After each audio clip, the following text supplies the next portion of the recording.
begin by saying that this whole suspicion of cheating has now created the zeal, zest, and the anxiety for people to counter check and double check and do everything, put every measure into place to ensure that nothing of such happens. This is the news that the US government, through the embassy near Monrovia, is asking the National Elections Commission to grant access to the U.S. Embassy, to the U.S. polling staff, polling agents, polling observers, let me put it that way, polling observers, to every polling center, not only precincts, but every polling center. You know, the precinct is, for example, G.W. Gibson. That whole place is a precinct.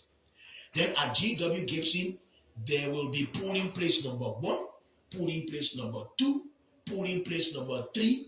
So the U.S. government, through the embassy, feeling tightening the screws on them. They've asked the National Elections Commission to grant access to every polling center during the voting process and after the voting process. Hello? During the voting process, after the voting process, during the counting of the ballots, there will be observers from the U.S. Embassy at every polling center. That will also, help or complement with observers from ECOWAS, observers from the AU, observers from the European Union, and these various areas. So basically, all right, ladies and gentlemen, good morning to every one of you guys. I think if you're on the East Coast time or if you're in Liberia, if your time is ahead of the curve, I think this is the appropriate time for you. Likewise, for me, for us to begin this conversation. So I would like to say good afternoon, good morning, and welcome again to another presentation with me, J. Randy. And our platform is especially here to present the issue that matters the most to the country. We are set for election. We are looking forward to election. So again, we're going to be making history on this platform, and we ask that you join us in our conversation here online. So let's listen to this gentleman here, and I will be telling you who this gentleman is. So let's continue listening to him while we share the video here, okay? So let's listen to him. if you ever had the thought of finding ways to manipulate the system, think about something else. It is a dumb deal. Once that happens, Mr. Weah is out. Mr. Weah will be beaten hands down once that happens. They are tightening the screws. They're going to have observers at every polling center. They have asked NEC already to grant access to the U.S. Embassy to have observers at every polling center during the counting of ballots, during the voting process. So if anybody thinks that they can go cause blah blah there are people who get scared and go and then they stop, it's not going to work. It is done for you all. It is done all. Many men say infini. Vamen say what? Abang. Vamen say what? Abang. This whole suspicion of cheating has now created the zeal, zest, and the anxiety for people to counter check and double check and do everything, put every measure into place to ensure that nothing of such happens. This is the news that the US government, through the embassy near Monrovia, is asking the National Elections Commission to grant access to the U.S. Embassy, to the U.S. polling staff, polling agents, polling observers, let me put it that way, polling observers, to every polling center, not only precincts, but every polling center. You know, the precinct is, for example, G.W. Gibson. That whole place is a precinct. Then at G.W. Gibson, there will be polling place number 1, polling place number 2, polling place number 3. So the U.S. government, through the embassy, feeling tightening the screws on them. They've asked the National Elections Commission to grant access to every polling center during the voting process and after the voting process. Hello? During the voting process, after the voting process, during the counting of the ballots, there will be observers from the U.S. Embassy at every polling center.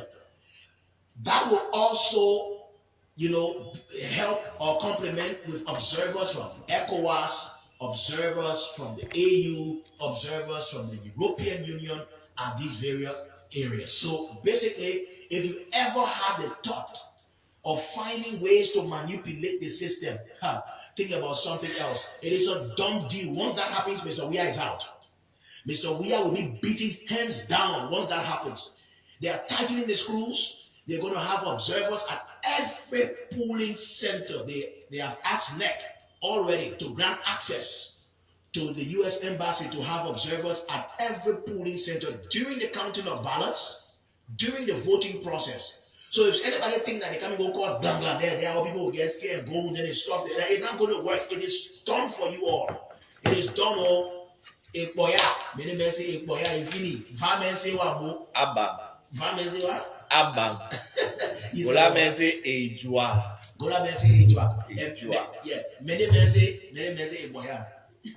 There you can speak many Eboya. Very well. More boy, Manina. Tell more boy. More boy. You even know it's only good. More boy. Welcome, Mo. What's up? Thank you, Patrick. I was just on the line with Rescue 2. Okay. So he's concluding NIMA today and will be here tomorrow. So we can.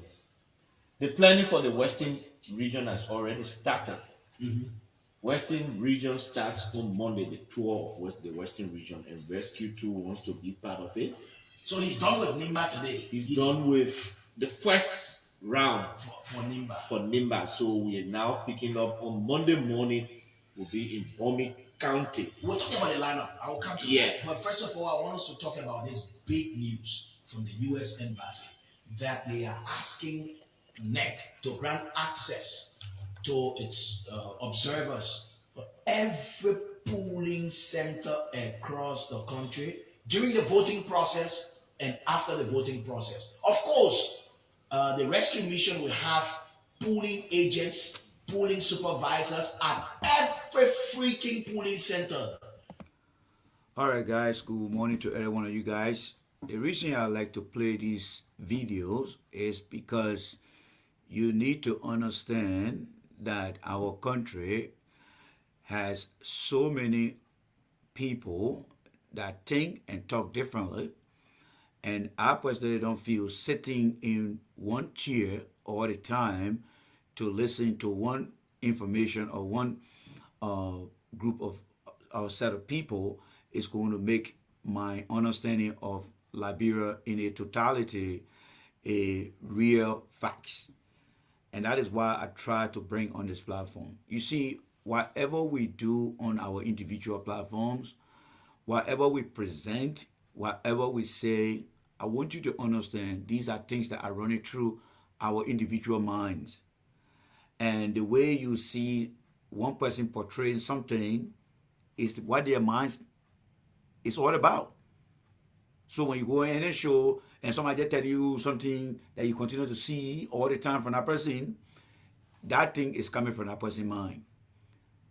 And what you see on my show is also coming from my mind. This is what my mind is telling me. This is what my mind wants me to show you guys. So I'd like to say good morning to every one of you guys. These guys you see here, this guy right here, you got to be very careful with this guy. No joke about it. You got to be careful with the guy. And that is why we need to bring these people out to discuss them. To discuss them and be able to present to the Liberian people, one, what kind of character are these people? Two, what are they trying to achieve? Three, who are they promoting? Four, why are they promoting these people? So you need to share the video. Because these very people, if you don't know about them, if any mistake comes, I will not be surprised because I already know who they are. Those of you that are here, you will not be surprised because you know who they are, right? Yes, because you know who they are. Because you know who they are, right? So, and that is why it is important to always take a front end and a back end approach to the issue in the country. Not just the issue, but to the individual as well. I'm not saying you shouldn't go and listen to your platform. No, I'm not saying you shouldn't go and listen to your platform. What I'm saying to you is you need to be able to look on the other side. That to every home there is a front door and a back door. To every home there are windows. All right. So a home that don't have a back door, you are only restricted to going through the front door. So in case something happen, you'll be stuck through that front door because there's no other back door. For every political platform, there must be a platform that you love, and there must be a platform that you can go and take that knowledge, whether it is good or bad, and come on other platform to put that knowledge to test. To put that knowledge to test. So if people who listen to a particular platform all the time, but cannot take time and listen to another platform, you might be thinking that you get everything, but in reality you don't have. And that's what we're going to discuss here. So like we said, this platform is not for sedition. It's not for Unity Party. It's not for ANC. It's for anybody with open mind. And I know when the topic come out, I know who will be here and I know who will not be here. Do you think I don't know that Liberia is divided? No. One of the greatest challenges that we have in our country today, whoever become president, including Joshua, they have never united the mind of the people. You know what do I mean by united the mind of the people? By creating intellectual understanding of things. We have never done that for a very long period of time. And are we going to do that? No. And that's why we are here. So whoever become president, whether Mr. We are take the presidency for the second time, the country will still have that challenge of creating unity. We are so divided in everything we do. All right? We are so divided. There's nothing wrong with you listening to this brother. He's not a criminal. He has not been indicted on anything. But what you need to understand from me, by me presenting it here, is to tell you the character of this individual. Is to tell you the behavior of the individual. And then the message that he's trying to present. And then we're going to forensically analyze the message so that together you can know his character, you can know the purpose behind that message, and then you can move forward and say, yes, now I know who that guy is. I have some type of history of him, and the message he's preaching, I know exactly why he's preaching that message. Are you following me here, folks? These are the steps that you need to take in order to be an informed partisan, an informed Liberian, and an informed individual as a whole. But this is a challenge because people are very glued to their own platforms. They are very glued to their own platform. And that's why you see most of the time, this election, there's only one person that putting the message forward. And you know that person, and you already know that message.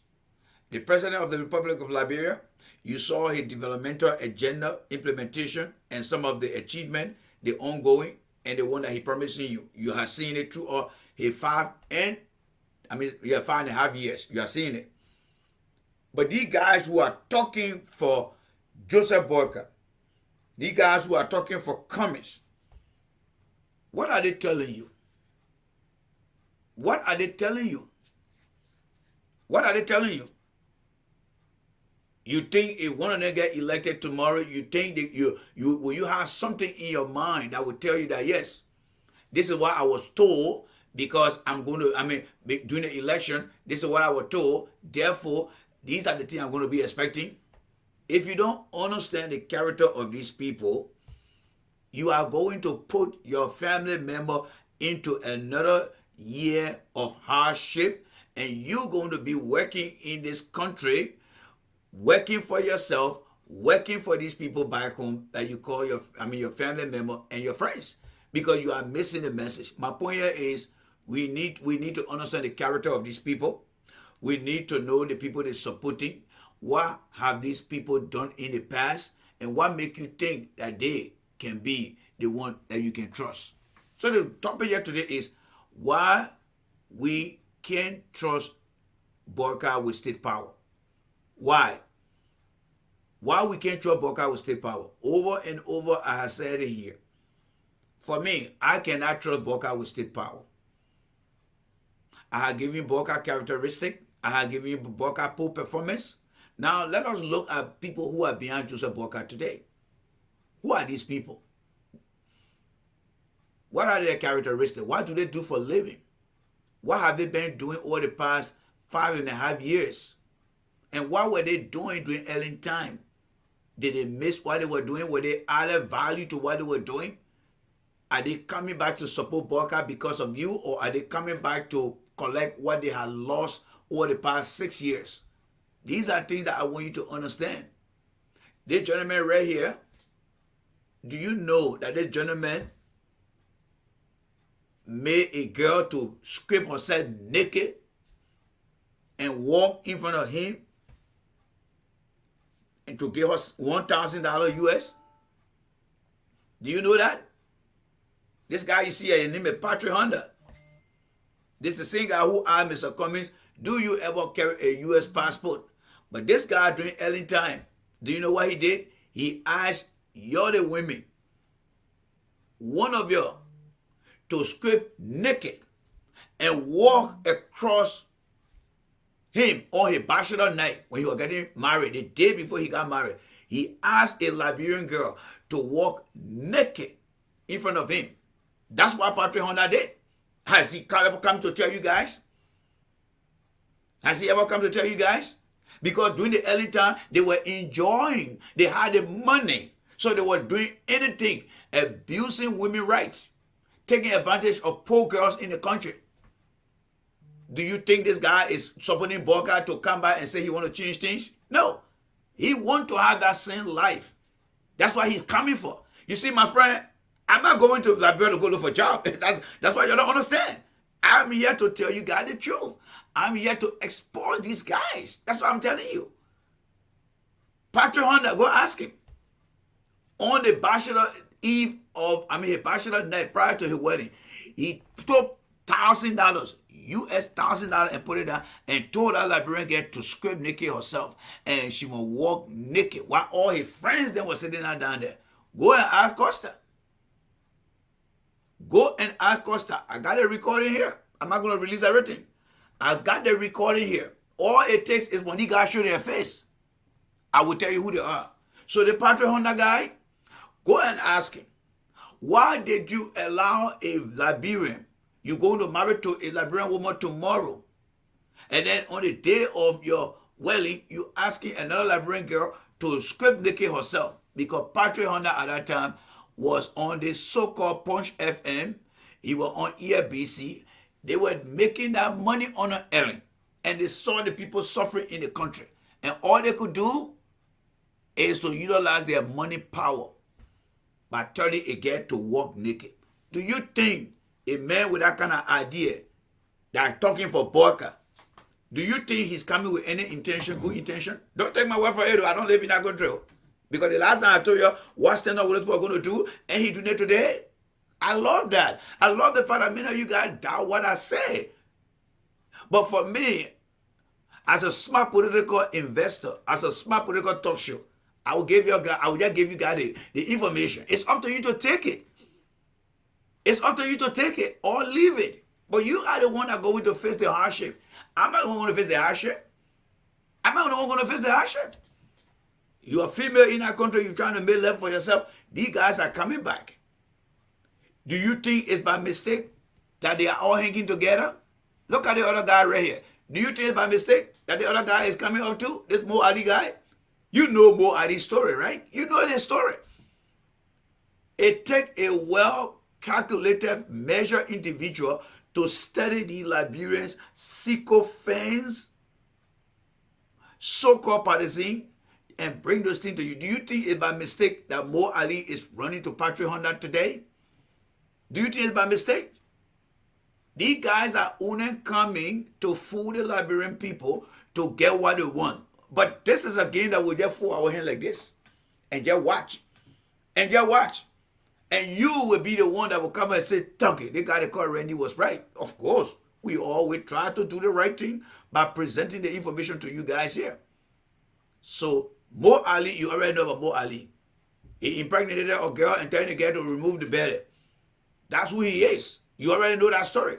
But the Patrick Honda man, I'm not too sure. You probably know that story. Some of you guys may know that story by now. But this is a man who asked a lady to walk naked. Why are the female right here now? Let me see who are the female here. Let me look at the story and see all the female around here. All right? That's what he did to y'all. I'm looking at my page right now, looking at you guys. That is what Patrick Honda did to y'all. He allowed your fellow Liberian girl, your fellow woman, to walk naked in front of him.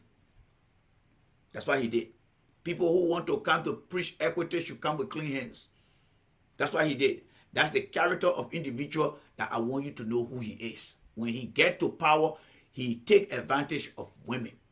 Anybody he support, when they get to power, they empower him and he go out there and becomes the abuser. That's who he is. That's who he is. Don't take my word for it, though, folks. Don't take my word for it. What I'm telling you, go and ask him. Go ahead and ask him. This is the same man who asked Mr. Alexander Cummings that have you ever carried a U.S. passport? You go and ask Patrick Honda now. This guy right here. Go and ask him. This guy right here. His name is Patrick Honda. Go and ask him. Say, Jay Randy. Carry the video to him. So Jay Randy said, during the first term in office, you ask a girl on the eve of your wedding that she will walk across you naked. Go asking that. These are the people that are supporting Joseph Boakai. These are the people that want to take state power. So when you listen to him telling you the bull crap, let's listen to him. Is asking the National Elections Commission to grant access to the U.S. Embassy, to the U.S. polling staff, polling agents, polling observers, let me put it that way, polling observers, to every polling center, not only precincts, but every polling center. You know, the precinct is, for example, G.W. Gibson. That whole place is a precinct. Then at G.W. Gibson, there will be polling place number 1, polling place number 2, polling place number 3. So the U.S. government through the embassy feeling tightening the screws on them. They've asked the National Elections Commission to grant access to every polling center during the voting process and after the voting process. Hello? During the voting process, after the voting. Do you want to believe that? You think he really saying those things on your behalf? He's not saying nothing on your behalf. And what make you think that what he's saying is actually the truth? Journalists in Liberia need to go to that U.S. embassy and go ask them what the guy is saying, whether it's true. But you see, the incompetence level of our journalists in our country, and I feel sorry for those who in Liberia that say they want to be journalists, because they are not getting the proper training, they're not getting the proper education of being a journalist. Because investigative journalism, if an investigative journalist was in our country, they would go to that U.S. embassy and be knocking on that door and say, explain to us why you meant or why you say. And it is up to the obligation of the U.S. official that made that remark that this guy is saying. But you know what? These guys know. They remember, these guys dealt with the Liberian people before for Ellen on 12 years. And they know what they told the Liberian people, the lies they told the Liberian people, and they're coming back. Do you think Jay Randy will be sitting out here and listen to this guy saying our bullshit about what the American embassy is going to do into our election? And you think I'm going to sit down here and buy into that? Neither should you. Nor the other people in Liberia should do that. They need to follow up on that information. And who can do it on their behalf? The journalists. Are they going to do it? I don't know. I don't know. You think the U.S. got direct input into our election? No. But the way he's trying to present the story, he thinks by him presenting the story that they will scare Liberians. Let me tell you guys one thing. There are two things you need to understand about election. One, there are people who will try to overturn an election result. Have you ever heard them saying that from the Unity Party camp? No. Have you ever heard George we are telling you say I will overturn the election? No. The election in 2005 and 2011, George we did not overturn that election. Ellen then did. These guys in here with Joseph Boakai, they did. They overturned that election. There is something called rigging election. You know who's going to rig the election? Joseph Boakai is going to rig the election. And I'll be coming to that very shortly. Joseph Boakai is going to rig the election. I'm going to come back to that. Don't see that strange word and be, oh, no. You are talking, Randy is talking to you. Randy is talking to you. So just relax. When I tell you that Joseph Boakai is planning to rig the election, this is where you want to be to listen to the analysis on that. Mr. Weir has never overturned any election. His election he won in 2015 over Robert Salif was never overturned. Mr. Weir election over Joe Boakai in 2017 was never overturned. Have you ever heard the sedition or the president or anybody in the circle of the president tell you that they're going to overturn the election result? Because that's the key. The election result will only come when somebody wins. Then you overturn the result. But when somebody's talking about rigging the election, you're going to understand what I mean by rigging the election very soon. You're going to understand that because we have clips that I'm going to present to you. And this will be the only time that I will present the conversation. Because in the end, when it happens, then I will come back and say, you know what? There was one video I told you guys that Joseph Boakai was about to rig the election. And let's go and listen to that election again. That video again. And this is where we'll win. You see, this election must be presented in two phases. The intellectual phase, that is those who are on social media, those who are in the academic understanding of things. And then it should be presented in what I would call at the common class level. The common class level are those who want to make to understand that while it is true that you guys are supporting this individual or the party, you need to understand the people that are behind the party. What have they done? What were they doing when they were there? And try to explain to them at a very, I won't say explicit, but at a very simple level for them to understand. That is where we want to go with this. This platform is not about bringing more people here. This platform is here to educate you. I'm a professional person. My role is to educate people, to prevent people from getting into problem, and to give them a reason to believe in themselves that they are better. I'm not here to please people. I'm not an entertainer. I'm not a gossiper. I'm a professional person. When I sit here, I talk to you guys, I'm talking to you guys like I'm talking to the women that I work for. That's how I talk here. So my show here is not about gaining more popularity here. No, my show here is to tell you the failures, the gaps, the need, and the ones in our country that our people don't have. And I look at it from a characteristic or component. I look at it from a ability, the ability to do things that work for the Liberian people. And those things that I just listed for you comes when a human being, a partisan or a politician or a president sit in a role as an individual. What are they able to do for you? Because society must run with leadership in power or in control of things that meet the needs of the people. And those who surround the leadership should be able to emulate what the leadership is doing as well. That is what the platform is all about. I'm not here to say, oh, because Randy got 10,000 people. No, 10,000 people mean nothing to me. Because all the people that had a bigger platform, look today when you ask them, all the year you spent behind a different platform, what are the concern issues that you have right now? Who can articulate, if you represent Boakai, who can articulate what Boakai going to do for the country from the past? Most of the guys you see today on the platform, they are from the Generation X. That is the 1970, 1980 born. This election is their final round. If they don't get it, they lose for life. That's why they're doing everything possible to bring misinformation, disinformation to you, because they have lose a lot of chances of life. They have been losing because they have wasted more time doing nothing, and now they see the election. They're looking at an old man who is not too well. They get you to believe that the picture they're doing by looking at digital imaging, presenting the old man to you, I have to say that he's 50 years old. Do you think that somebody that really believes in the old man? No, they don't even believe in the old man's physical look to convince themselves before they convince you. But they have to go and do some kind of digital imaging. You don't see people putting Cummings out there with digital imaging. Cummings' picture is Cummings himself. You don't see people putting George Weah picture out there. You see George Weah with all his so full gray hair and thing, they putting him out there. But when have you seen Joe Boakai in his own picture? You got to be careful with the guy that you're playing with, my people. You got to be careful. You need to share the video. You see, when Noah was told as an individual to go and tell the people of Sodom and Gomorrah that there is a tsunami of river coming, a tsunami or waterfall. That one man they call Noah, nobody listened to him. But when that thing came, you know the story better than I do. These guys you see today, they're coming to you.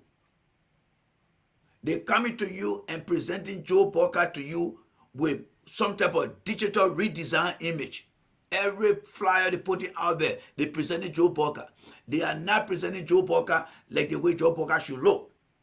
What does that tell you about the Joe Boakai man himself? What does that tell you about the Joe Boakai man himself? This is a man who took a belly goat. You see the belly goat behind me over there? You see the belly goat behind me over there? What did it say there? Let's read what it says here. It said money cannot buy happiness, but it can buy a goat. But Joseph Boakai did not sell a goat. He cheated a Fuda man to get a goat. That's why whenever I appear on the side of my office, I want you to look at that belly goat. That belly goat, whenever I see that belly goat, I feel sorry for the Fuda man that Joe Boakai lied to. Money cannot bring you happiness, but Joseph Boakai wanted that money to gain happiness. But he lied in the process of saying that belly goat that was very, very ill. So I want you to understand that the people behind Joe Boakai cannot be trusted. He's an old man that lie and never tell the truth. He had never been honest with himself, with people he dealt with in the past. What makes you think that he will be honest with you today? The people around Joe Boakai, they're always trying to show you, or they are starting to show you the dishonesty that it brings to the table. They are not presenting Joe Boakai to you. So one, Joe Boakai is not honest with you to tell you the truth, who he truly is. Two, the people behind Joe Boakai, they are not telling you or presenting Joe Boakai like how you should see Joe Boakai.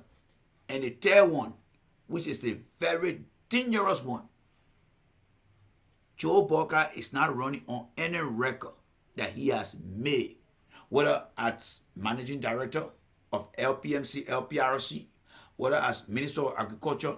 When last have you heard Joe Boakai telling you, say, look, listen to me here, guys. When I was Minister of Agriculture, here are the things that I did. And these things actually pay dividend to the people of Liberia. Go to Kidman, go to this, go to that. My friend, my fingerprint, my footprint are all there. Go ask the retired farmers today. They will tell you what I did. Here are the documentation of what I did. Joe Boakai got no record to run on.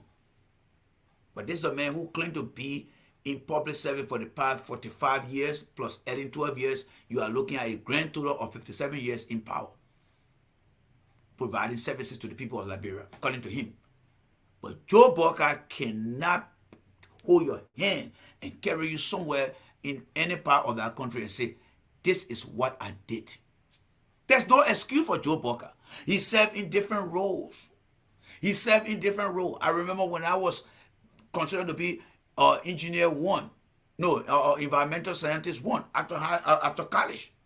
My first closure document I got, it was from the state of Maryland. I worked on that project as an environmental scientist number one, because I had number one, number two, number three, 4, 5. I had just came out of college. The first position they gave me, environmental scientist one. I went somewhere in Maryland they call Randolph Town, Randall. I went and I got a closure from the DEP, the Maryland Department of the Environment, MDE. I closed that case. The regional office sent a letter straight to my place of work and said, J. Randy has done extremely well. He has successfully removed all the impact of the contaminated area. Therefore, the case has been closed. That is something that I can tell people that I have done successfully. It's a success story. Likewise yourself, you guys have done something in your life that when you're relating to other people, they want to see what you have done personally, what you have gained, and how you managed to do it. You guys, listen to me, have done it before. When last have you listened to Joe Boakai telling you that in 45 years he served in individual public service role, along with the 12 years he served with Ellen? When last have you seen Joe Boakai taking on any platform and telling you people what he has done in either of the role? The LPMC was a agency that was meant to promote farmer product to the market. What did he do? I remember when I was in Danade, every Thursday, it used to be market day in Danade. Those who are responsible to improve the ways of market of farmer bringing their food to the market. If you live in Danale, every Thursday, people used to bring different food, fruit, anything that you can think about that you can eat. They will bring it to the market in Danale. Whoever was in charge from the top of the government at that time, if they come to tell you something about their days of being, whether they see comparison to LPMC of the agriculture, you will be able to understand that when that person was there, you saw things happening. But when last have you seen Joe Boakai? Let's leave these guys. These guys, they are nothing but a bunch of sycophants of individuals that got no other skills but only to be a political party. They got no skills. These guys, Patrick Honda, Mo Ali, and the others, these guys got no skills. The only thing they know is to be part of a political bandwagon so that they can get opportunity. Let's move on here. There's another guy I want to show you here. This guy right here. And let me see this guy right here. There's another guy here I wanted to show you here quickly here before we leave these guys in. These guys are a bunch of sycophants. I don't know where is he at. One of these guys would be around here. Let me see where the picture is. One of these guys would be around here. I don't know where he's coming to the end here. This guy, please answer my question here. Isn't the guy that on Stanton Witherspoon show there, folks? I want to see, yes. I'm looking at my phone right here, folks. Let's have the conversation. This guy right here, isn't he the same guy that on Stanton Witherspoon show? Please tell me yes or why or no. Let me answer this question for you guys that I'm asking you guys also. This guy you're looking at here, isn't he the guy that on Stanton Witherspoon show? Let me see here, folks. I know there's a delay. This guy you see here, isn't he the guy that on Stanton Witherspoon show? Thank you very much, Aaron Google. Why you think? Thank you very much, Aaron. Thank you very much, Papi. Why you think the guy is on Stanton Witherspoon show? These are the guys who are losers. These guys are a bunch of losers. They don't believe in themselves. They can't compete. They don't fit in any society. That is why they will take 5 days in a week. 5 days in a week. And spend time just talking nonsense, making no sense. They don't talk about Boakai record at LPMC. They don't talk about Boakai record at LPRC or even as Minister of Agriculture. They don't talk about nothing. But they will be there and want to promote Boakai. And you see, they're using the criminal called Mr. Stanton platform, a guy who tried to defraud the American people, who tried to carry out some financial fraud, money fraud wiring. These guys will sit on that platform. They know that that man is going to face some justice. And when you do the crime, you face the punishment or you do the time. They know that the guy has done something bad to the American people. But guess what? They are not representing themselves ethically. You see, it is one thing to do a job, but the job that you are doing should be surrounded with ethics.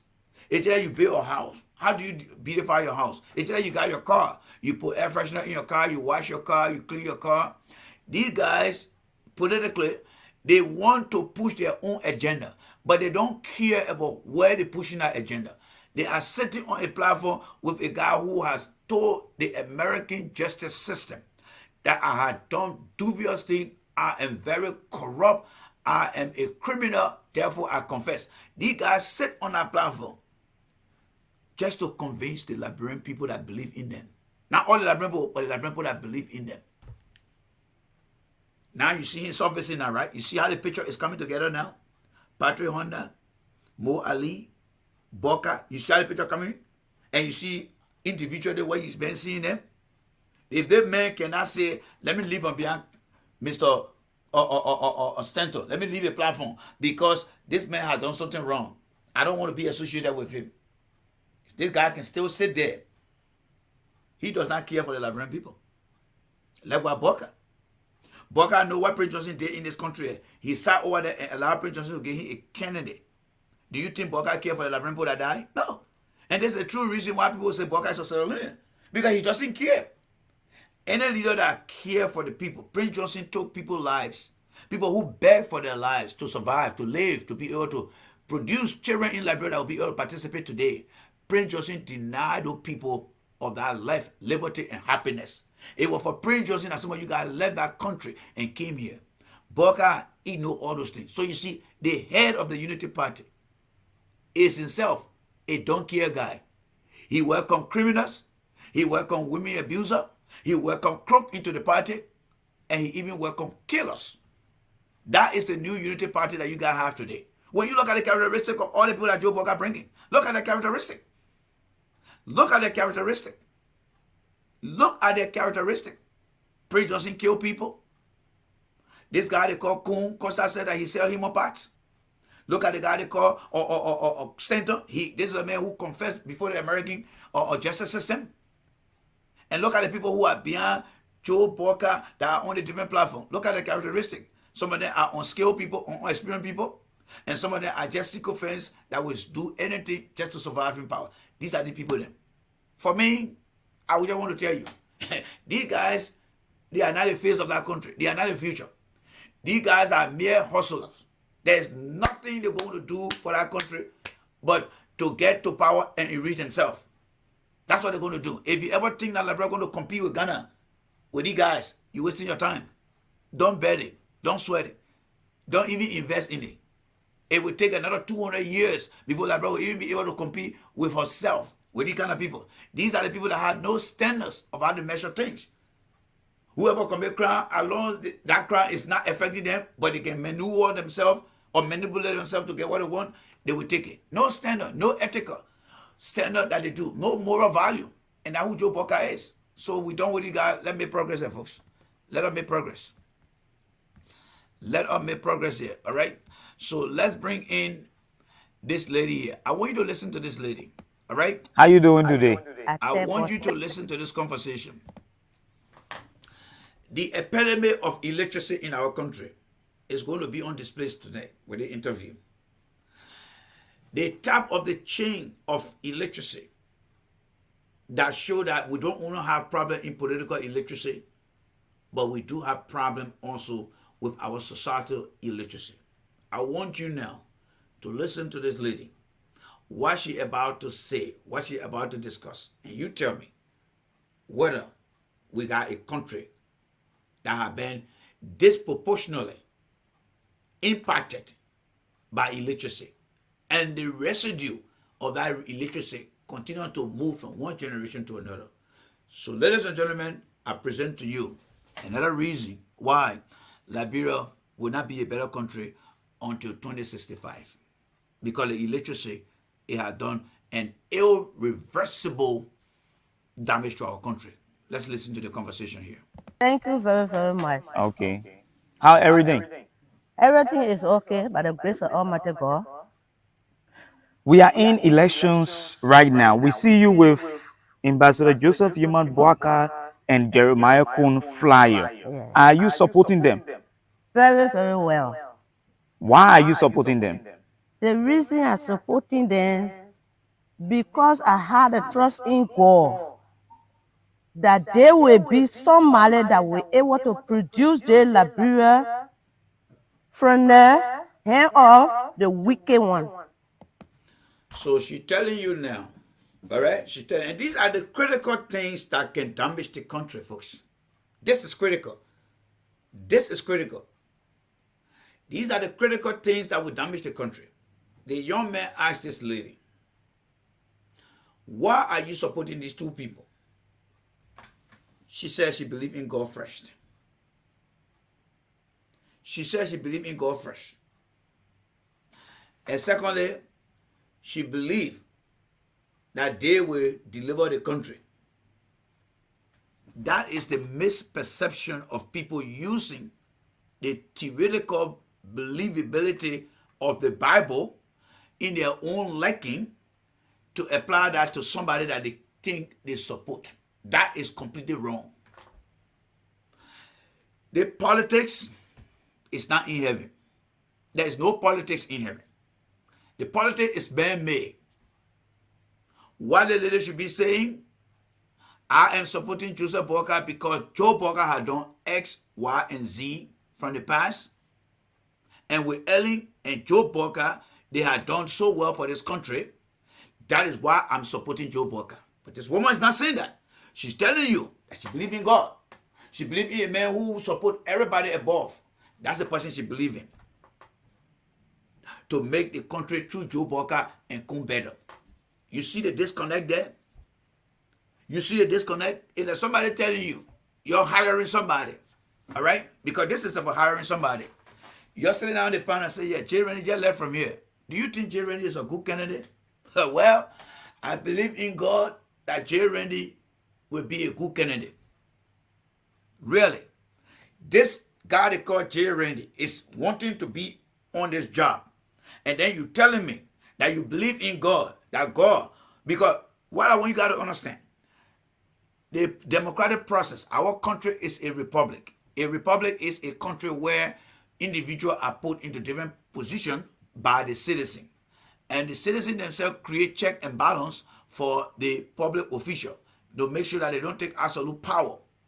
But how do they go about? How do they go about electing these officials? They elect these officials, one, by understanding who they are characteristically. Two, what experience do they bring to the table? Three, how they're going to solve the problem in the country. Those are the three fundamental things that a citizen of a country, a partisan, should be able to explain. You listen to this woman here, she's telling you that, oh, Joe Boakai and Kun will go up there, they will be able to change things. That's not what God said. There's nowhere in the Bible that says that during campaign time, you should look up to me to tell you that somebody's going to do the job. No. We, on the face of the planet, created our own democratic system of governance and electing people. And how do we fix that system? We put that system together by vetting people properly. If like somebody look at a player who is on the field, and you look at the Barcelona team and you look at Real Madrid team, say, that player that left from here, do you think that person will be a good player for Barcelona or for Real Madrid? Oh, you know what? That player there, through God, when we bring him to Barcelona or Real Madrid or Barcelona, he will be doing the right thing. I believe in God that you do the right thing. That is a complete misunderstanding of our process. Liberians, you are playing with things that are going to destroy the country for a very long time. This is lowering our human development index when it comes to these modern days politics, the modern days way of presenting our election. This lady is telling people now that she wouldn't believe in God to help Joe Boakai to do the right thing. So as far as Joe Boakai 45-year experience goes, it doesn't work. As far as Joe Boakai say that, I was with Ellen for 12 years or I've been in public service for 45 years, she doesn't look at it that way. That is the problem we have. This lady is not informed about the decision she's going to make. That's the problem. The question is, how many of them out there are going to make the mistake? She doesn't even realize that she herself, she is a victim of a failed policy that Joseph Boakai and others in the past did towards them. Now she had the opportunity on a judge. We have to sit down. I believe her great-grandma and even her mother never had an opportunity when they were alive and she was a baby to sit down and say, you know what? Let's do something. This is the failure of a poor and failed policy that got this lady there. This is what we call a byproduct. A byproduct. When you put two products together, it becomes a byproduct of two objects that become one. She is a byproduct of a bad system. And that's what she's enjoying today. Let's listen to her again, folks. Take it from the wicked one.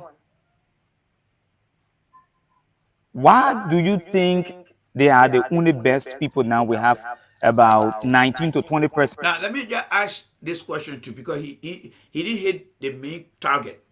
Take it from the wicked one. Who is the wicked one and why the person is the wicked one? That journalist did not ask that question. So she's saying that Joe Wea is the wicked one. But what wickedness has he done? What wickedness has he done? My friend, illiteracy is at the highest place. Illiteracy is at the highest place. You see, never get vexed with Donald Trump supporters. Those people who support Donald Trump, never get vexed with them. Sometimes some of you can get a little bit emotional when Donald Trump supporters tell you, say, the people don't like it. Donald Trump is our God. Don't get vexed with Donald Trump supporter. You're looking at one of them here now from Liberia. You're looking at one of them here from Liberia. So never should I go in any Liberian gathering and see any Liberian. Yes, I say again. I will say again. Any Liberian that tell you say, oh, Donald Trump supporter, I don't know what you're talking about. No. This is another Donald Trump supporter, but in Liberia. Let's listen again. Since in the election, why do you feel that Joseph Boakai is the only redeemer of the country?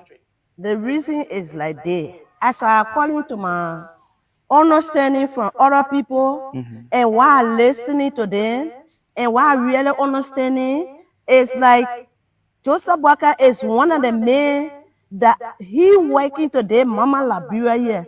The character, people looking for it down and up, they are never show it. To us, to me, I'm sitting down here. For me to understand that the Joseph Walker point in corruption, in doing that kind of ugly thing to the people. The only thing I hear, oh, Joseph Walker never pay us in Lofa County. Is it true? He never pay her for himself. Who know to them? I don't know that. Okay. You don't know those things. This question is very good. What made Joseph Boakai a better candidate? One, she said she hearing from people. Who are the people she hearing from? Who are the people she hearing from? You see what I said from the beginning, that it's better to come on a different platform so you can open your minds? I heard from the people. The people tell me this. And then she came out and said, Joseph Boakai had never been engaged in any form of corruption. But she heard it from somebody. But she's not doing her own diligence. Do you fault the woman here? No, I don't fault this woman. I will not fault the woman 100%. She is a byproduct of a failed system of our country. I feel sorry for her. I feel sorry for her because when she was a baby, the opportunity that should have been given to her to go to school and get a 12-year education, it was never given to her. So she sat there and people just come and tell her things. Now the man is challenging her. She said, people said that Joseph Boakai never built a house in his own town. And the guy said, do you believe that? And she said she don't know. So what does that tell you about everything she had just said about people telling her? You see, when you are not prepared to be in a process, people will control you. They will tell you what you want to do. This lady need help. She need help. She had been completely misinformed. She don't even know who Boakai is. I believe when you even ask her, do you know that Boakai served at LPMC? And what did he do there? Do you know that Boakai was head of LPRC? What did he do there? Do you know that Boakai served as agriculture minister? What did he do there? Do you know that even in Boakai County, there are John Deere heavy equipment machines sitting over there and getting engulfed, swallowed up by a bush and forest and extending into forest, something like that? Do you know that? She would never tell you that. We know how to find the video. The past administration failure to make high school a mandatory requirement. Every child that is born in Liberia should at least get a high school diploma. They are not forced to go to college, but at 12 years of education. It would be a disgrace if our national legislature and even George Weah, if he is elected, to not ask the Liberian National Legislature to make 12th grade a mandatory and free education. That anyone who reach the age of 18, 19, or 20, the maximum 19, should be out of high school. If that does not happen, this lady will be seen in the year 2035. I mean, in the year 335 or 3035. If we continue to exist from now to 3035, we will see similar lady in that time of Liberia again. Because from 1847, the people never put in place a mandatory policy that every child that is born in Liberia should at least obtain a high school diploma. Do you think if somebody would have told you in 1847 that by the year 2023, there will be people in this country called Liberia that will not be able to discuss the political issue because they don't have the requisite education and understanding? If you think somebody had told their friend in 1847, up to the year we are rich, they were going to say it's not true. But it is true now, right? So when I tell you by the year 3035, if we don't get our act together, somebody in 3035 will be sitting down, not in the same position, but will be in Liberia and be giving misinformation because of the lack of strong policy. Let's listen to this lady here, folks. Joseph Boakai is somebody, he owned the money what he was working for. What he still working for. Educate his children, make people to understand him, what he fighting for, make for him to Working for his children. But there's a man who said he been in public service for 45 years and that woman cannot articulate that as a public servant, he's not only working for his children, he should be working for the people in that position that he serves. She's completely putting that aside. And she's looking at Joseph Boakai individually. But Joseph Boakai will come out too and say, oh, we're fighting for the people. So how contradictory this woman conversation is. Joseph Boakai will say, oh yeah, these people did this to you. But then she's saying that Joseph Boakai is not working for his family. You see the contradiction right there? The root cause of the problem is the lack of understanding of who Joe Boakai is. The people that she been saying she listened to, they are the people who give you wrong information. This woman is misinformed.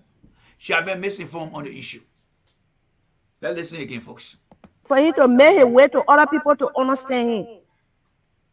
Talking to people. Because what happening to all in a Mama Liberia here, I think it's thing that we're supposed to be thinking on. Okay. Maybe people they are in a place here. They take their children from here, they carry them abroad. Okay. They there learning. Our children will settle down in a place here.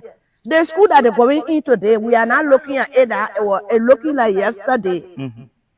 Every day, the government paying the school fee, but people were sitting down over there. Every day we paying for small thing, $100, $50.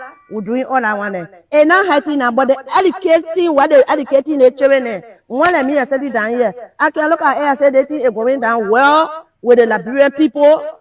Really? So they see it can be worrying me. I send my children to school today. I'm supposed to be big getting something from all of them. But today no job. Okay. How do we support me? Is this government? Now, that's a very important point she brought over there. She's talking about the today reality, but she's not looking at the contributing factor of today reality. She mentioned herself of being a victim of lack of education. Why can't she now say, you know what, it is the government that affected me? She should be able to contrast or make the comparison the past years, what they had done for education, how successful it was, and then compare it to today. She cannot do that. She's making a point, but she lacked the information from the past. Because there must be a reason why this inherited situation she's talking about, because this thing is called inherited situation. What did the past government do with education? What did the past government do with jobs? What did they do with jobs? Today, China, breaking news. The Chinese, who many people regard as the smartest people in the world, the fastest and second economy in the world. Do you know that right now in China, the highest unemployment rate is among the youth? Yes, go do your homework. In China today, the second economy in the world, they have the highest youth unemployment. How did that go wrong? You're looking at a country that Mr. Weah inherited. Ellen and Boakai were there for 12 years. They received up to $1 billion. She's talking about education. What structure in place did Ellen put in place for education? Not even a law that compel her children she's talking about. Do you know that her children can say they didn't go to school today, nobody will come after them? Yes, the lady you see here, and all other Liberians, and you guys, there are children in Liberia today when they go to school, and the next day they don't go. Do you get phone call? Do you get repeated phone calls? Do you get visit to inquire why your child is not in school? No. Why? Because the past administration of government did not care to make sure that children are in school. So what is she saying about the education today? What is she saying that will make you to understand that there's a problem and there was never a problem in the past? That's what I want to understand. What is she saying about the problem in the past that was better than the problem today? What is she saying about that? She got no understanding of what she's saying. Do you blame her? I don't blame her. This lady, like you, like me, we are all victims of the past government. Ellen and Boakai should have set a very... You see, Boakai cannot run on any record because the 12 years that were given to them, they postponed everything. Boakai and Ellen postponed everything. If they have put in place a structured educational plan that affected the old structure of how children were going to school, and we are keen and mess it up, then we got a problem. Because we'll be saying to ourselves, but Mr. Ellen did this, Ellen did that. But we all know that Ellen said the educational system is a mess. She brought in Joe Warner. Joe Warner came and added more mess to it. They were complete disarray. The president now trying to reshape this thing, as we all can see it. Is it better? It's not better. But is it taking on shape? Of course. Because before it was like a scattered mud on a wall. Nobody know which mud hit the wall first. Everybody just looking. I think that one. No. Now the president is taking out everything one by one. And people come and say, but look at the mud stay on the wall. Well, you know how many more on the wall? I'm taking my time to put it together and piece it together and see what sense does it make. And this is where someone will come and say, look, Mr. President, when you take that mud off the wall, try to make sure you put it into some type of case so that it can be aligned. Have you ever heard Joe Boakai telling you about his educational plan? When you go out there, what is he telling you about his educational plan? What is so different from any educational plan that he said along with for 12 years? What is his vision for education? Have you ever heard Joe Boakai telling you that? No. Why? Because Joe Boakai over the past years has never been able to put in place any plan that succeeds. This is a reality, folks. It's not because Joe Boakai aged. This lady is only supporting Joe Boakai for two reasons. One, because she's from the same region as Joe Boakai. Two, because Joe Boakai is an elder man, an old man. Let's just put it that way. That's all. But there's nothing as far as the issue of Joe Boakai's ability to lead. Because she's not giving you any example, real example, that Joe Boakai has done for her. She's from that low-far region there. Is she telling you what Joe Boakai has done? Nothing. Let's listen to her again. Responsible for people not getting job, you think? I can look at it that way. Okay. I never worked there before. My father never worked for government before. We are just living here by the grace of Almighty God. But me, I can see people. I can hear from people. I know very well the government is supposed to be responsible to bring jobs for his people. Okay. Because the people there now are working for Upo representative, Upo senator, for them to... Let me hold you right there. You see the concept of not being able to differentiate the three branches of government? The woman is confused right now. And do you blame her? No. The root cause is she lacked the information that's supposed to help her. This lady think that when she say government, it's just the president. But she just injected something very important too, which is good for her part. But it's just that the lack of information is not there to actually fuse those things together. We elected representative, senator, who created jobs, who make things possible, even in America here. Oftentimes you will see senator will be telling you, say, you know what, we got to create jobs. Mr. President, we got to pass a bill to create jobs. Student loan debt forgiveness, the national legislature. Creating jobs, the national legislature. But because these guys who are part of the Unity Party, they are telling this lady, forget about the lawmakers. Just focus on the president. No, they are check and balance.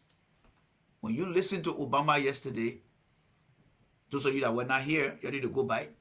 We play a clip of Mr. Obama explaining when he became president why many things were not done. Because he had a Congress, in the case of Liberia, the National Legislative Branch. They were opposing him. The same model of democracy in America is the similar thing that Liberia using over there. The National Legislative Branch of Liberia, the first branch of government, they got more power that they can even impeach the president. They got that same power to say, Mr. President, our people are suffering because we represent them. What is the lady not telling you guys? That I want to see our national legislature working with the president to create jobs. No, that other conversation is not part of this video presentation. This lady should be saying, you know what? I would like to see the national legislature working with the president to create jobs. The question is, why is she saying, I don't understand why the national legislature don't want to work with the president to create jobs, but she's squarely putting it on the president. That is the problem we got in our country right there, folks. That is the problem. Because the legislative branch are elected by individuals from district and counties to represent them. They see what happened in the district, they see what happened in the county, and they come to Monrovia and say, look, we got problem in our county. We are representative of the people. Mr. President, you are only there to provide oversight presidency for our country. We coming from a different district, we are impacted with no job. What are you doing through your ministry to create job? We can help you pass law. We approve your budget. We approve your senators then. But how, you approve your ministers then and your agency director. But we want to create jobs. What the projects are coming to our counties so we can pass the bill to make the people go to work. Now one senator, have you ever seen, come out and say, I'm fighting to create jobs? Have you ever seen any of them? Every little deal they pass, who approved the deals? The people in the national legislature. But in the end, they presented to the president. And they want to put to blame the president. There's no deal that will be passed, especially in the form of concession, that the national legislature will not be part of it. Whether it be mountain or any kind of mountain in our country, these legislatures are part of it. But why they are not being honest is what they're not telling this lady here. That they have been part of all the deal that created job or that gave company all kind of big money. Anytime there were a lot of companies, the oil deal, all the oil blocks that have been mortgaged by Ellen and her legislative branch, including Joe Boakai. Do you know what's going to happen 25 years from now when Liberia discover oil? That when the reality will sink in, but it will be sinking into few of you guys, but most of you guys children will get to see the reality. That's what you're going to be. All right? So let me advocate for us. They are the one responsible to advocate for us so the children can get job. They graduating, they don't get no job. The only thing that they mean selling, I think I can understand about in Jowia town. Selling meaning that the more job that the children are doing. The second one, the more go sit down, they take drugs inside them enough. How can they drugs enter in here? The reason why me I can say Jowia know about it, me. You see the misconception right there? The national legislature, how come the drug coming into this country? She asked a very valid question. But again, there are people the national legislature approve to sit in the different positions. Whether it's the custom or border control director, whether it is the national security, whether it's the minister of justice. What do you think the national election, the legislative branch should be doing? Call these people who they confirm back to the chamber and sit them down and say, look, I listened to this lady here. She's complaining about drugs coming in the country. You work at the executive level. We approve you. You want to tell what's going on here? Are you not able to do the job? No. They squarely put on the president. They want the president to go put on the custom uniform and go to the border and say, hey, we are not teaching our people the functional, the individual roles. You know, just the other day I was teaching my son, he came up with some kind of reading book. The program, the passes went like this. After school, the art club, A-R-T. According to the story now, the art club will meet to create more images. That was the headline or the topic. After school, the art club will meet to create more shape. And then it further went down.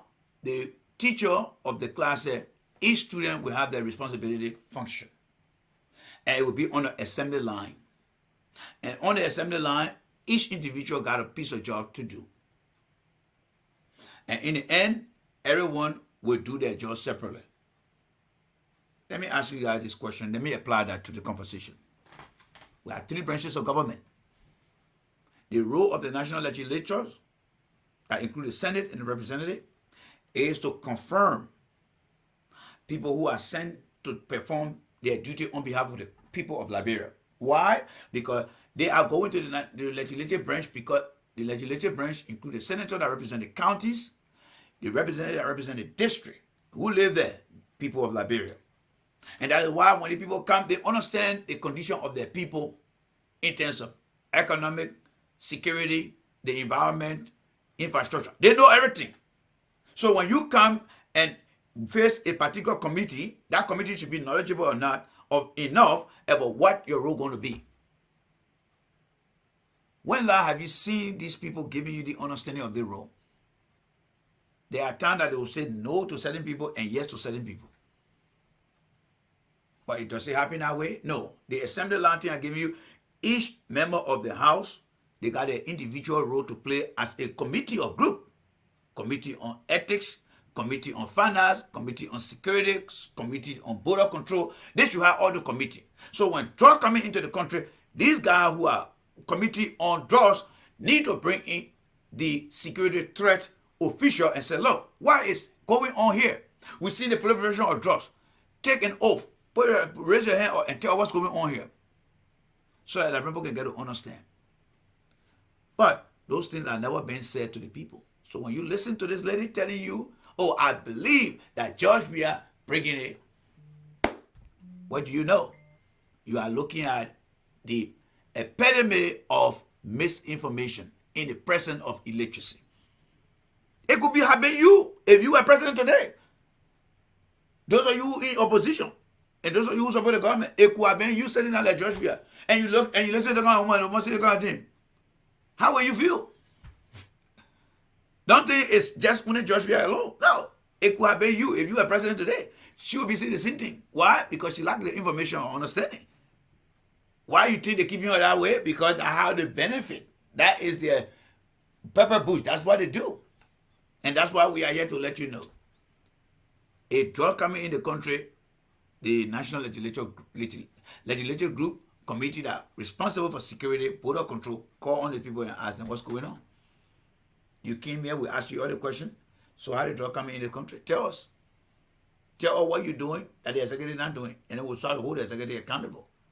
It is called preliminary hearing investigation. The basic reason why the National Legislative Branch are there, they are there to make laws, they are there to approve the budget, they are there to carry on confirmation in some cases, they are there for hearing.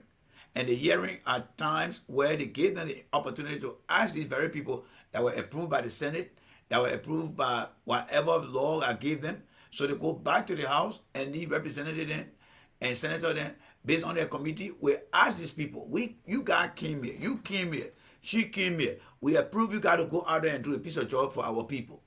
Now, you guys are opening the floodgate or have opened the floodgate of drugs coming in the country. What is going on? And that role is to investigate. And the investigation determined from the hearing that these guys are not doing their job, the rest of the president said, man, it's not a presidential or a government material. He cannot do the job. Question here is, when last have you seen, with all the drugs we're talking about in our country, when last have you seen a hearing that involved the justice minister, the director of border control, whatever the position is? When last? And when last have you heard Liberians in the opposition calling on the legislature, you're bringing guys then to hearing so we can hear what's going on? Do they have logistical problem? They don't have vehicle, they don't have drone to check this thing out? Is that a problem? Or are they lack of human element, manpower? What's going on? Nobody's saying these things. Nobody in the opposition saying this thing. But what they're doing, they blame it on the government. And the government, they blame it on that under George Weah.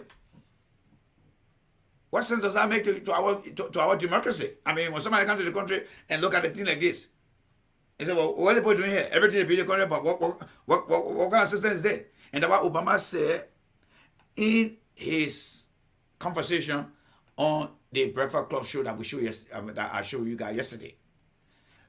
Liberian people think government is a monarchy. That the mindset they put it in them. They think the government is a monarchy, where the king or queen will just say, let's do this here, and that's it. That's how. So in my mind, I think like many Liberians think that our democracy is a monarchy democracy. The only the president got the power. Do not trust Joseph Boakai and his supporters because they are essentially lying to the Liberian people. All right? Let's try to wrap it up quick and go to another video here. I said, Joe, we know about the drugs. Why you think you know about it? The reason is, he don't know about the drugs, and hurting him while he seeing the children up and out like they're doing all kind of things. They're not supposed to do it. They pray, you see the children, they roll because You think he doing anything about it? and I'm looking at it. And I'm looking at it. Because he is the one that over everything. I telling you, over everything, all the government position, he know about everything. The problem there is she doesn't understand there's a check and balance. Why it is true that she is saying that he owe everything, it's the executive side. But the check and balance come from the national legislative branch. The whole case she's talking about in the three that are doing drugs. It's not only Liberia. I see many of you guys sharing video with me about people drink drugs all around. I did talk about that as well. Wherever there is drugs, the next thing will come with guns. If any legislature who travel abroad, who understand the impact that drug has on a society, they cannot wait for judgment. Those of you that live in drugs-infected countries or have seen drugs infection and impact on a society, you don't want to mess with that. You want to take it very seriously. This is when we ask Liberians to call on their lawmaker. This lady here, instead of blaming the government, which is not wrong, she should also be able to equally and proportionally distribute the blame. I see the government here of Georgia, the children in the street, they are using drugs. But I see the national legislature here, and the children over there drink drugs. So I blame these two people. They need to come together and find a solution. But no, she's not doing it. She's putting everything on the executive.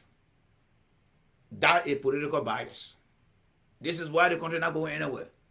So that means that the national legislature, if they have a football game, the national legislature not playing no game. They just in Jersey on the side of the football field.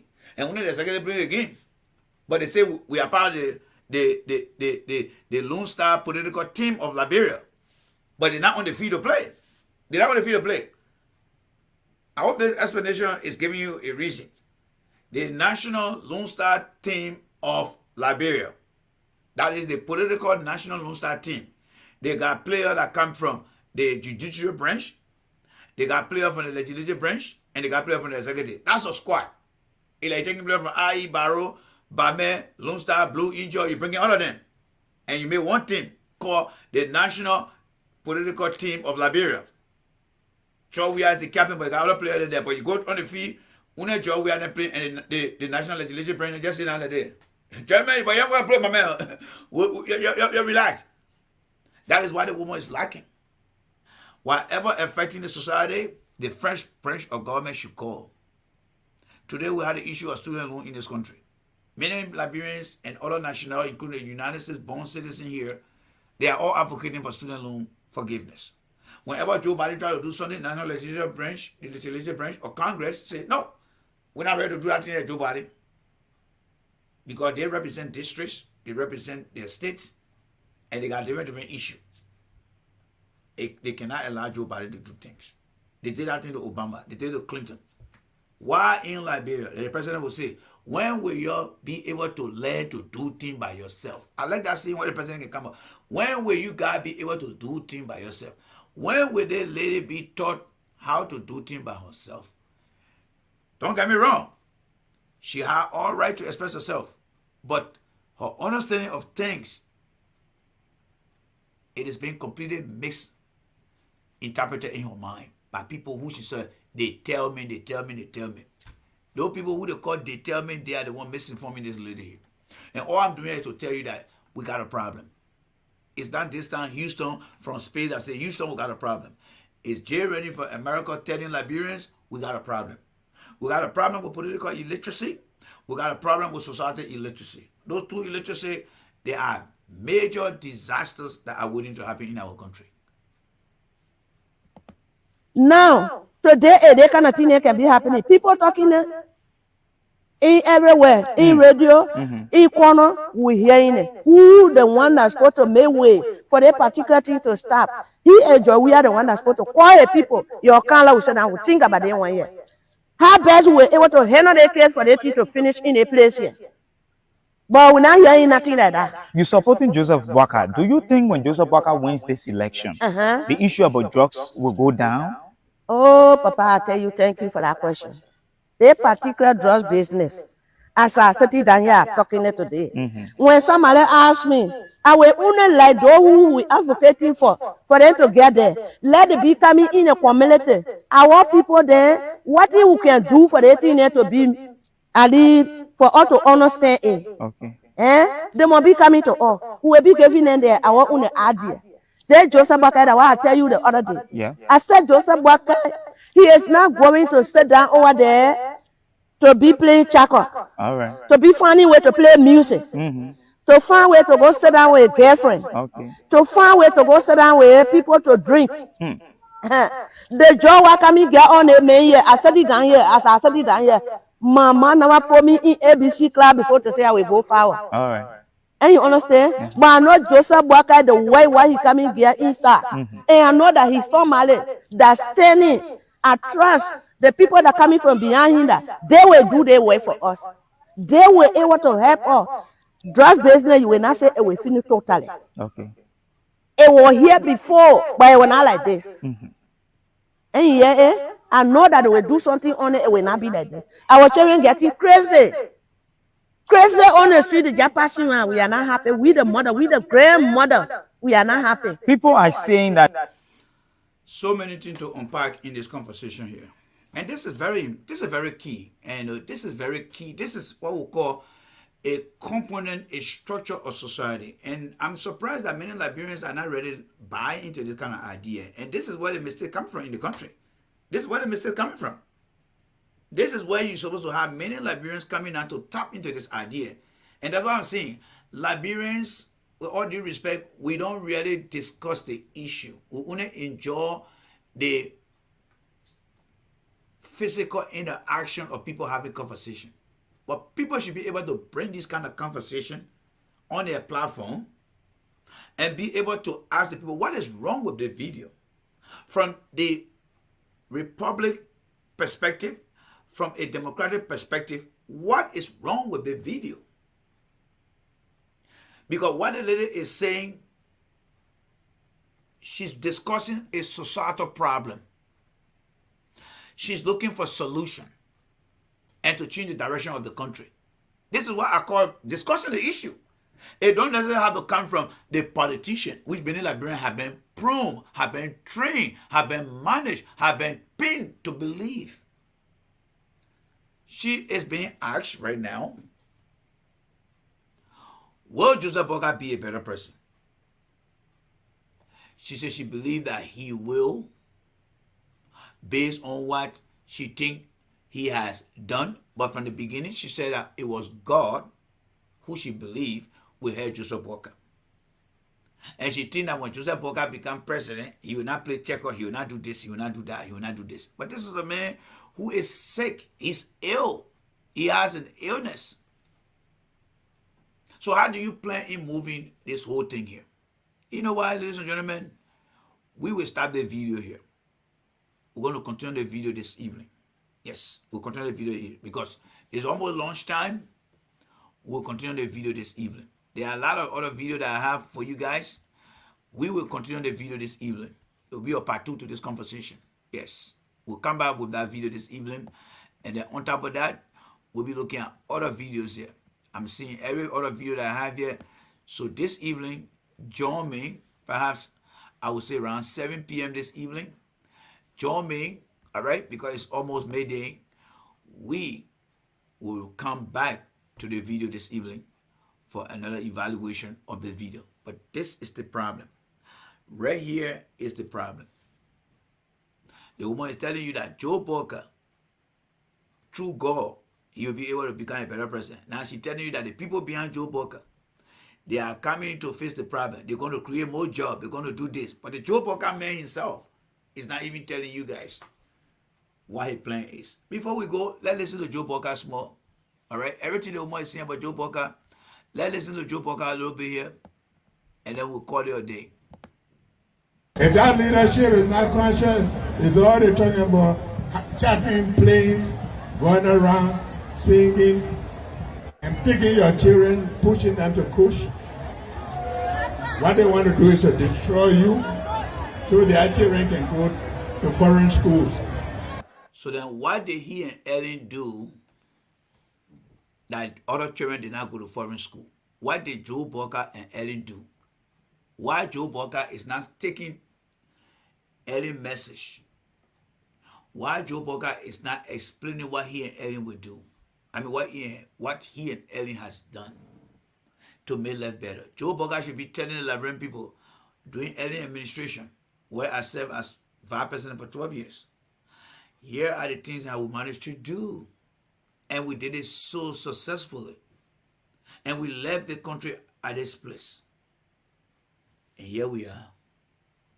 You see, when Bill Clinton left office, Bill Clinton left American economy at $2.2 trillion in surplus. That's why when George Bush took office, George Bush came and started giving people free money because the money was too much. When President George W. Bush took office in the first term, because remember he served 2 terms, we were receiving check in the mail. Damn, man, how about that?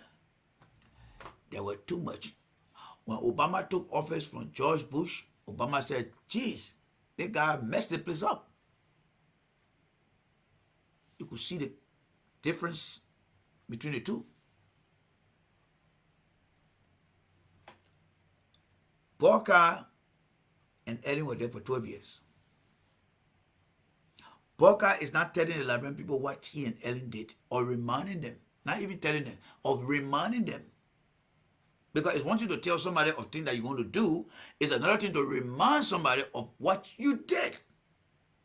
Boakai is not telling the people what he and Ellen did, to bring back their memory, to say when it comes to how we manage drugs in the country, the laws we pass, the stringent policies and regulation we have in place.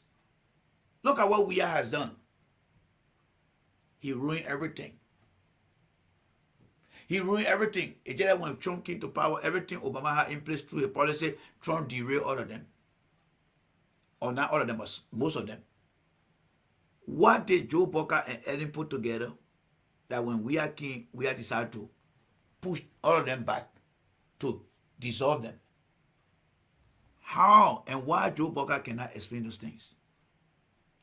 But Joe Boakai is speaking like somebody like Clarence Monimba, Tewo Gonglo, that never served at a higher capacity of policy making in our country. And we are saying, this is your country, this is where your life is, and we will be under obligation.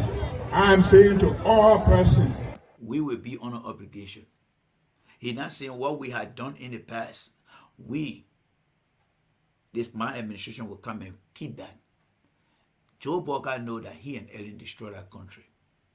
They squander a lot of opportunities.